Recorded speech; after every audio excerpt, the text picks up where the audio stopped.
வெண்முரசு. சொல்வடர்காடு 26. கோபாயனர் சினம் கொண்டிருப்பதை உள்ளே நுழைந்ததுமே தருமன் அறிந்து கொண்டார். அவர் அருகே நின்றிருந்த மாணவன் பணிந்து அவரை அமரும்படி கை காட்டினான்.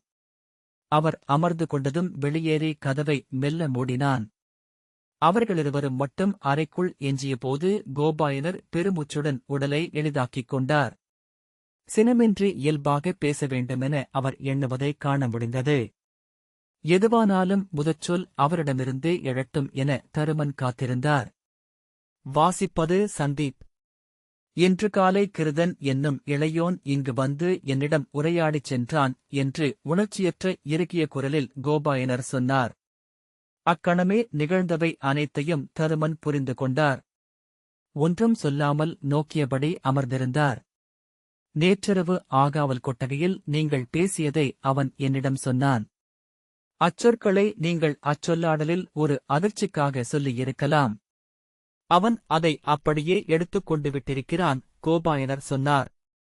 எளிய உள்ளம் கொண்ட இளையோன். அத்தனை தத்துவச் சொல்லாட்சிகளையும் வாழ்க்கையுடன் நேரடியாக இணைத்துப் பார்ப்பவன். அத்தனை உவமைகளையும் வாழ்க்கையிலிருந்து நேரடியாகவே எடுத்துக்கொள்பவன். அத்தகையோர் இங்கு வந்தபடியே இருப்பார்கள். அவர்களை எளிதில் நிறைவடையச் செய்ய முடியாது. ஏனென்றால் நாம் வாழ்க்கையைப் பற்றி பேசினால் அதற்கு தத்துவ ஒருமையை கோருவார்கள். தத்துவ ஒருமை கொண்ட கூற்றுகளுக்கு வாழ்க்கையில் ஆதாரம் கேட்பார்கள். அவர்கள் தாங்களே அறிந்து அடங்க வேண்டும் அல்லது அனைத்திலிருந்தும் அகன்று செல்ல வேண்டும்.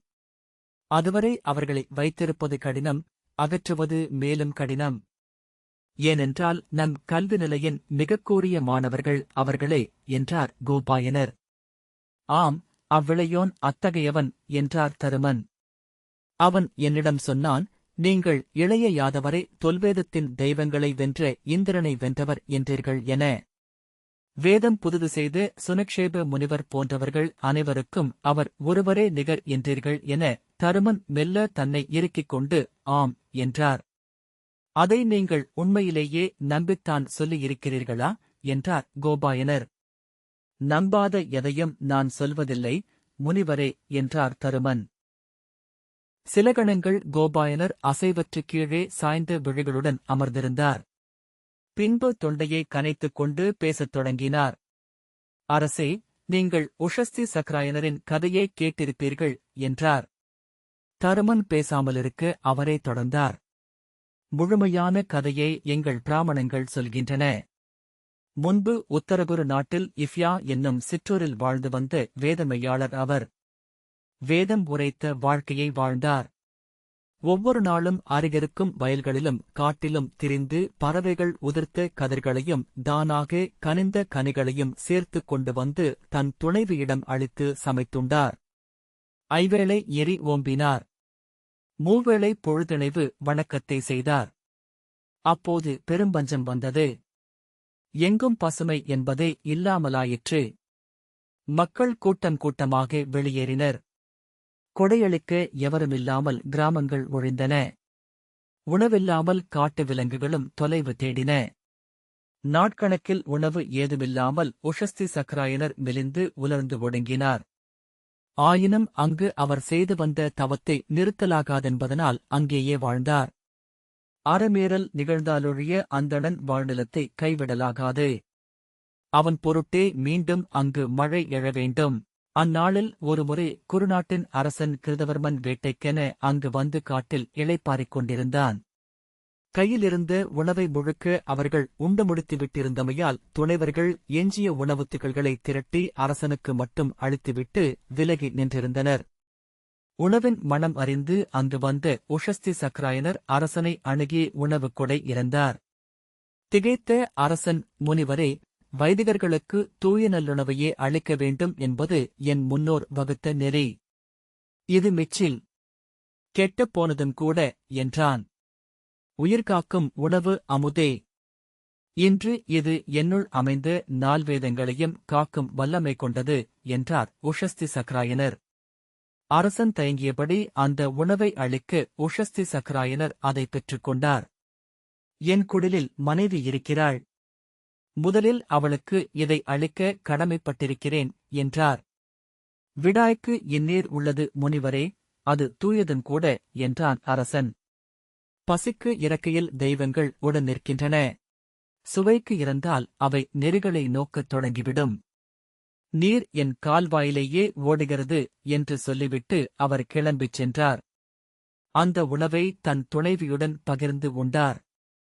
மழை பொழிவதற்காக அரசன் பெருவேள்வி ஒன்றை செய்தான். வேள்வி முடிந்த பின்னரும் மழை எழவில்லை. வேள்வி நிறைவுறவில்லை என்று கண்டு நிமித்திகரை அழைத்து நற்குறி கேட்டான். இவ்வேள்வியை குறையற்ற அந்தணர் இயற்றவில்லை என்றே தெரிகிறது என்றார் நிமித்திகர். அப்போது தன்னிடம் இறந்து சென்ற உஷஸ்தி சக்கராயனரை அரசன் நினைவு கூர்ந்தான். அவரை அழைத்து வர தன் அமைச்சர்களை அனுப்பினான். அரசனின் ஆணைக்கேற்ப உஷஸ்தி சக்கராயனர் தலைநகருக்கு வந்தார். அங்கு வேள்வி செய்து கொண்டிருந்த அந்தணர்கள் பட்டும் பொன்னணியுமாக பொலிந்தனர். நல்லுணவு உண்டு உடல் ஒளி கொண்டிருந்தது. வேத முழுமையையும் கற்றறிந்தவர் என அவர்களின் உள்ளம் தருக்கியிருந்தது. அவர்கள் எளிய மரவொரி அணிந்து பிச்சைக்காரனைப் போல வந்த உஷஸ்தி சக்கராயனரைக் கண்டு எள்ளல் நகை கொண்டனர். ஒருவர் அவரிடம், வேள்வி முடிந்த பின்னரே உணவளிக்கப்படும் அந்தணரே, அவ்வழி சென்று காத்திருங்கள் என்றார். அவர்களிடம் பணிவு மாறாமல் உஷஸ்தி சக்கராயனர் சொன்னார், வைதிகர்களே, நான் உங்களிடம் 3 வினாக்களைக் கேட்கிறேன். விடை சொன்னீர்கள் என்றால் விலகிச் செல்கிறேன். அவர்கள் செருக்குடன் கேளுங்கள் என்றனர். இந்த வேள்விப் பந்தலை ஆளும் தெய்வம் எது? அந்த எரிகுலத்தின் தலைவன் யார்? இங்குள்ள அவிக்குவைகள் எவருடையவை? அவர்களுக்கு விடை தெரியவில்லை. வெவ்வேறு பெயர்களை எண்ணிப் பார்த்த பின்னரும் எதுவும் பொருந்தவில்லை. என் பெயர் உஷஸ்தி சக்கராயனர். நான் வசிஷ்ட குருமரபை சேர்ந்தவன். என் சொற்களை நீங்கள் ஏற்கலாம் என்றார். உஷஸ்தி சக்கராயனர் அவர்களிடம் சொன்னார், வைதிகர்களே, வேள்விச்சாலையின் அரசன் பிராணன். வேள்விச்சாலையை ஒரு புருஷன் என்கின்றன நூல்கள். அப்புருஷனுக்கு மூச்சென ஓடுவது பிராணன் எனும் தெய்வம். வாயுவின் மைந்தன் அவன். அவனுக்கு 4 தம்பியர். அபானன், உதானன், சமானன், வியானன் என்னும் துணைவருடன் அவன் இங்கு வந்துள்ளானா? அவர்கள் திகைத்தனர். வைதிகர்களே, இந்த வேள்விச்சாலை மூச்சுத் திணறுகிறது. 7 முறை இதன் அனல் அவிந்தது. இச்சாலையை 5 பிராணன்கள் நிறைக்கட்டும். அவர்கள் தலை வணங்கினர். உஷஸ்தி சக்கராயனர் அவர்களிடம் சொன்னார், வைதிகர்களே, அனைத்து அனல்களும் ஆதித்யர்களே. எரிகுலத்தின் இறைவன் நம் ஆதித்யனாகிய சூரியன். எரிகுலத்து நெருப்பு சூரியனை நோக்க வேண்டும். அவை தொட்டுக்கொள்ள வேண்டும். எரிகுலத்திற்கு மேல் கூரை அமையலாகாது. அவர்கள் வணங்கி அவ்வண்ணமே என்றனர். வைதிகர்களே, இங்குள்ள அவிக்குவைகள் அனைத்தும் அன்னம். அன்னமே பிரம்மம். பிரம்மம் பிரம்மமாக மாறுவதையே நாம் வேள்வி என்கிறோம். அவர்கள் அவருடைய தாழ்பணிந்து அவ்வேள்விக்கு தலைமை ஏற்கும்படி சொன்னார்கள். வேள்வி நிகழ்ந்தது. குறுநாட்டில் பெருமழை பெய்து நீர்நிலைகள் நிறைந்தன.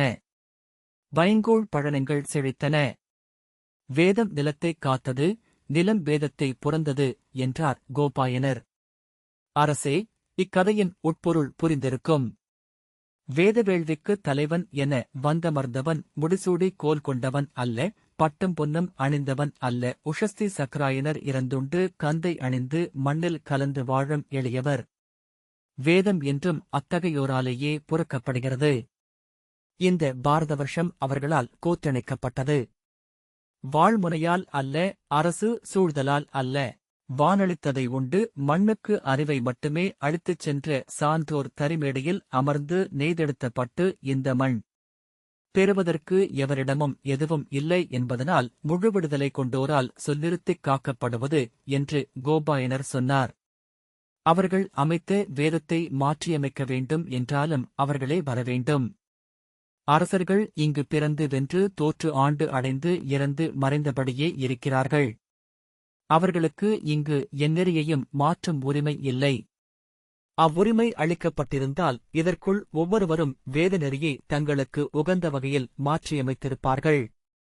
அரசியல் பிழைத்தோர்க்கு கூற்றாகும் அறம் என இங்கு வேதம் அவர்களுக்கு மேல் எழுந்து நின்றிருக்கிறது. அக்காவல் அழிந்து மக்கள் கொடுங்கோலுக்கு முன் கையறு நிலை கொண்டிருப்பார்கள். உங்கள் யாதவர் யார்? கன்றோட்டும் குலத்தோர். வென்று ஒரு நாட்டை அடைந்தமையால் அரசர். வெல்லப்படாத காலம் வரை அவர் அப்படியே அழைக்கப்படுவார். அரசர் என அமர்ந்து அவர் ஆற்றிய வேள்விகள் என்ன?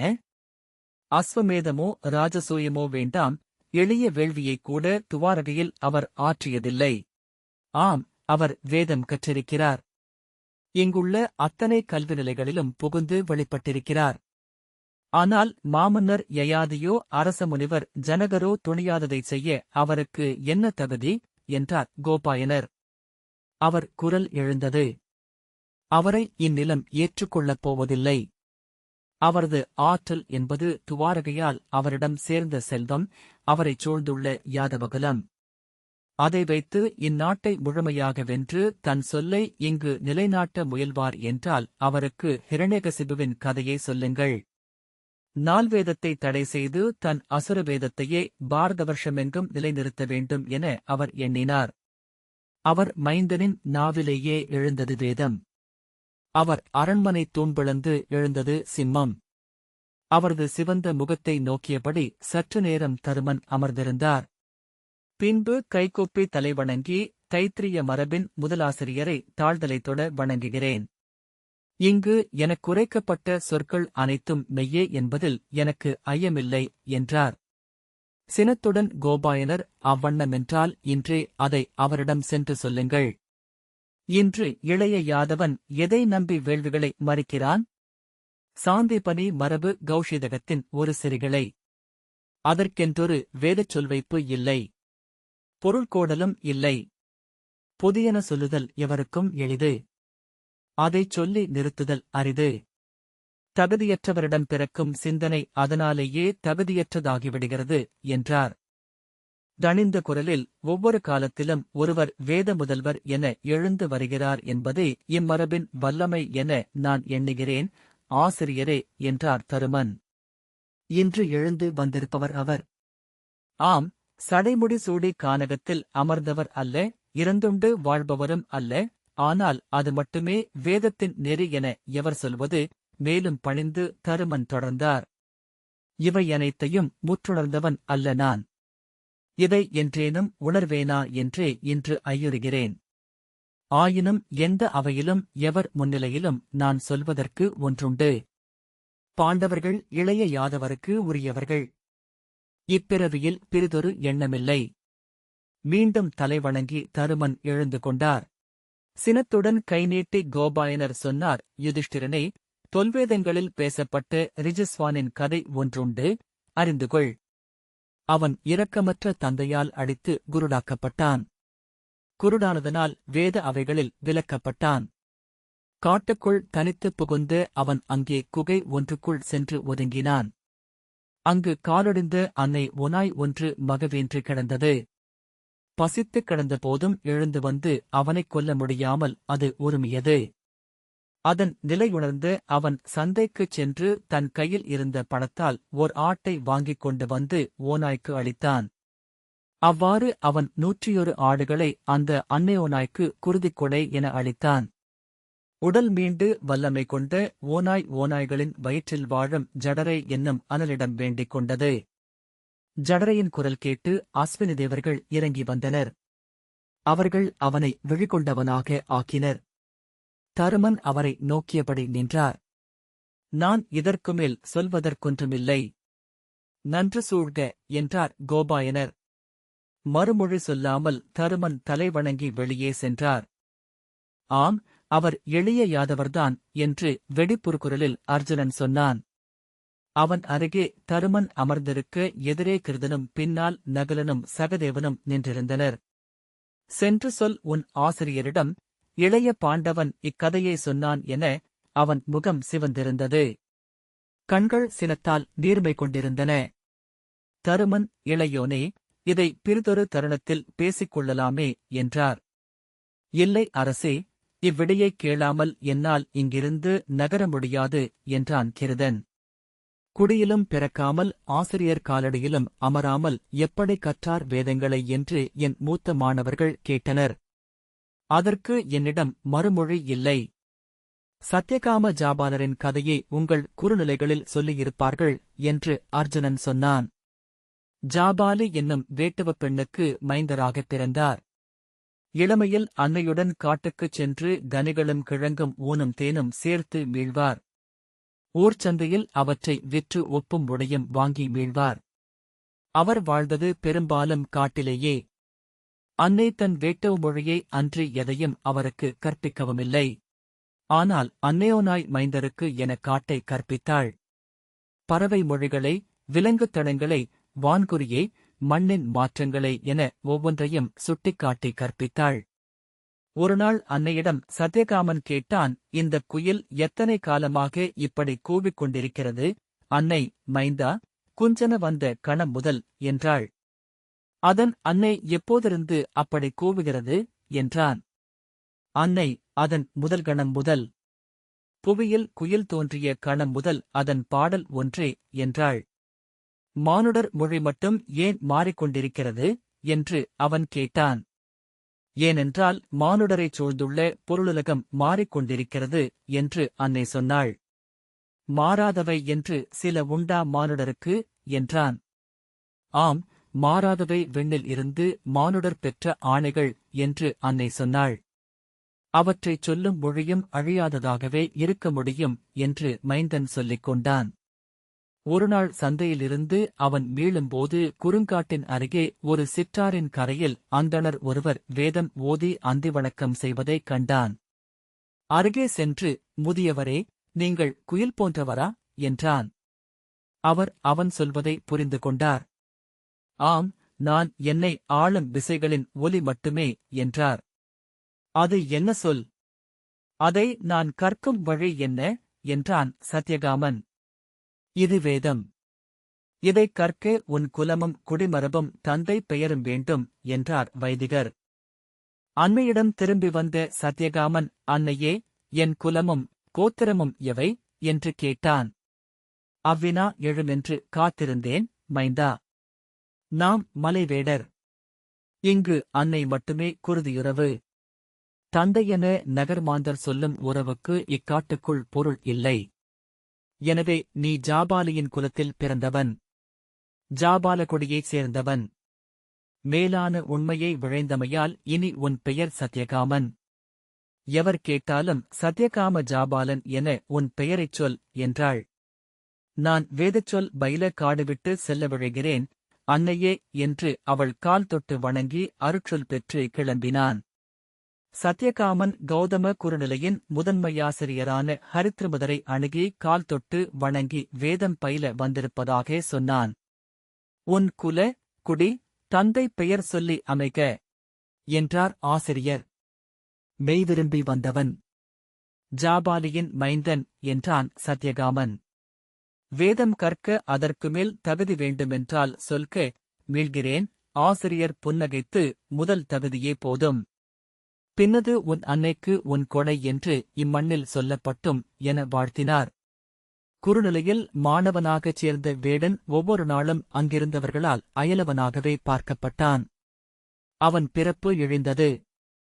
அவனால் வேதம் பயில முடியாது என்றனர் மாணவர் சிலர். தூய்மையற்ற கலத்தில் அமுதை வைக்கலாகுமா என்றனர் வேறு சிலர். மாணவர்களே, வேத மேன்மையை அடைய வேதமும் தேவையில்லை என்று அறிக. சிறகுள்ளவனுக்கு ஏணி எதற்கு என்றார் ஹரித்ரமுதர். மறுநாளே சத்யகாமனை அழைத்து, மைந்தா, இந்தத் தொழுவத்தின் மெலிந்து நோயுற்ற 100 பசுக்களை உனக்களிக்கிறேன். அவற்றை 1000 ஆக்கி திரும்பி வருக என்றார். 100 பசுக்களுடன் அன்றே சத்யகாமன் காட்டுக்குச் சென்றான். அவனை ஆசிரியர் திருப்பி அனுப்பிவிட்டார் என்று மகிழ்ந்தனர் மூத்த மாணவர்கள். தனக்குரிய தொழிலை அவன் செய்யலாம் என்றனர். புன்னகைத்து ஹரித்ரமுதர் சொன்னார், ஐவேளை எரியோம்புதலுக்கு இணையானது ஆபுறுத்தல் என்கின்றது தொல்வேதம். நீங்கள் உளமுறுக்காது ஓதும் வேதம் வீண். அவன் நிறைந்து செய்யும் கன்று மேய்த்தல் கனியும். 7 ஆண்டு காலம் காட்டிலிருந்தான் சத்யகாமன் என்கின்றன தொல்கதைகள். அங்கு அவன் மானுடரை ஒருமுறையும் காணவில்லை. அவன் உதடுகள் ஒரு சொல்லும் உரைக்கவில்லை. மெல்ல அவன் உள்ளத்தில் ஓடிய சொற்களும் அணையத் தொடங்கின. ஓராண்டுக்குள் அவன் மானுட மொழியிலிருந்து முழுமையாகவே விலகிச் சென்றான். கன்றுகளிடம் பேச மட்டுமே அவன் வாய் அசைந்தது. பின்னர் அவற்றுடன் அவற்றின் மொழியில்தான் பேசத் தொடங்கியிருப்பதை ஒருநாள் உணர்ந்தான். உச்சிப்பொழுது கடப்பதைக் கண்ட அன்னை பசு ஒன்று அவனிடம், மைந்தா, பசித்திருக்காதே, உண்டு வா. இப்பகுதியை என் மைந்தன் பார்த்துக் கொள்வான் என்றது. அருகே நின்றிருந்த இளங்காளை, ஆம், நான் பொறுப்பு என்றது. பின்னர் சத்யகாமன் அங்குள்ள அனைத்து உயிர்களிடமும் பேசலானான். ஆசிரியர்களே, சொல்க என்றும் அழியாதது எது என்று அவன் கேட்டான். அக்காட்டில் வசித்து முதிய எருதொன்றை தன் முதலாசிரியனாகக் கொண்டான். அது சொன்னது, மைந்தா, அறிக, ஆற்றலே அழியாதது. எனவே வாயுவே இறைவடிவம். பின்னர் அவன் செங்கழுகுடன் அமர்ந்தான். இளையோனே, தூய்மையே அழியாதது. எனவே அனலே இறைவன் என்றது.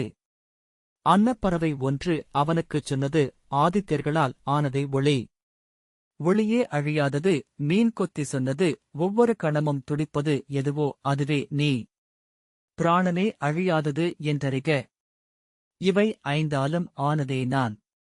இவையனைத்தும் அழியாதவை. அழிவின்மையே பிரம்மம்.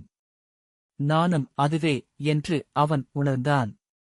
1000 பசுக்களுடன் அவன் திரும்பி வரக் கண்டபோது ஹரித்ரமதரின் குறுநிலையில் இருந்தவர்கள் எழுந்து தொழுது நின்றனர். பொன்னாலான கொம்புகளும் வைரங்கள் என ஒளிவிட்ட விழிகளும் கொண்ட 4 பசுக்களாக வேதங்கள் அவனை தொடர்ந்து வந்தன.